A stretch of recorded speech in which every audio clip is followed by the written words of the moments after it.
নমস্কাৰ হে মোৰ বন্ধুসকল আৰু দাদাসকল, আপোনালোকক সেৱা জনাইছোঁ আৰু মোৰ ইউটিউব চেনেললৈ স্বাগতম জনাইছোঁ। আৰু এই ইউটিউব চেনেলটোৰ আপোনালোকে লাইক কৰিব, ছাবস্ক্ৰাইব কৰিব, আপোনালোকৰ মৰম আৰু আশীৰ্বাদৰ দ্বাৰা যাতে আগুৱাই যাব পাৰোঁ আৰু সত্য কথা কৈ যাব পাৰোঁ। আজি কথাটো হৈছে, আমি কাক ফাঁকি দিছোঁ বা কাক মিছা কথা কৈছোঁ, তাৰে এই কথাখিনি ক'বলৈ আগবাঢ়িছোঁ। ভুল হ'লে ক্ষমা কৰি দিব। আমি পৃথিৱীত একমাত্ৰ ফাঁকি দি আছোঁ ভগৱানক, যিজনে আমাক এই পৃথিৱীলৈ পঠাই দিছে। সেইজনকে আমি ফাঁকি দি আছোঁ। আমি কোনেও কাকো ফাঁকি দিয়া নাই বা মিছা কথা কোৱা নাই। যিজনে আমাৰ হৃদয়ত থাকি উশাহ নিশাহ সকলোখিনি আমাক শক্তি দি আছে, সেইজনক আমি ফাঁকি দি আছোঁ। গতিকে সেৱা জনাইছোঁ, আপোনালোকে এবাৰ ভাবি চাওক, আমি সেই ফাঁকি দিয়াৰ কাৰণে, মিছা কথা কোৱাৰ কাৰণে আজি সমগ্ৰ পৃথিৱীখন কি হৈছে?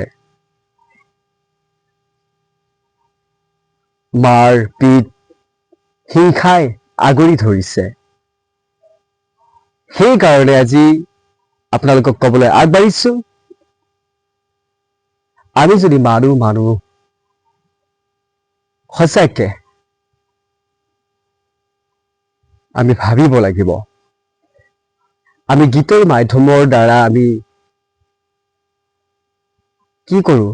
মানুহে মানুহৰ বাবে অকণো নাভাবে।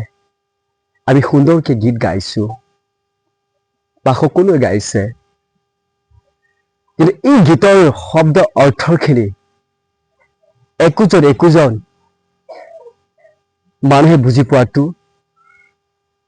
গুৰুত্বপূৰ্ণ। আমাৰ নিচিনা সৰু মানুহবোৰতো দূৰৰে কথা, আজি আমি যিমানবোৰ দেখিছোঁ অফিচ কাছাৰী, সেইসকলে অলপো বুজি নাপায় এই সৰু মানুহখিনিক।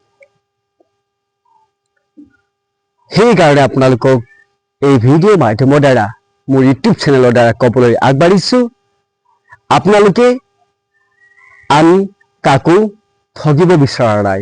একমাত্ৰ ঠগিছে কাক? নিজক।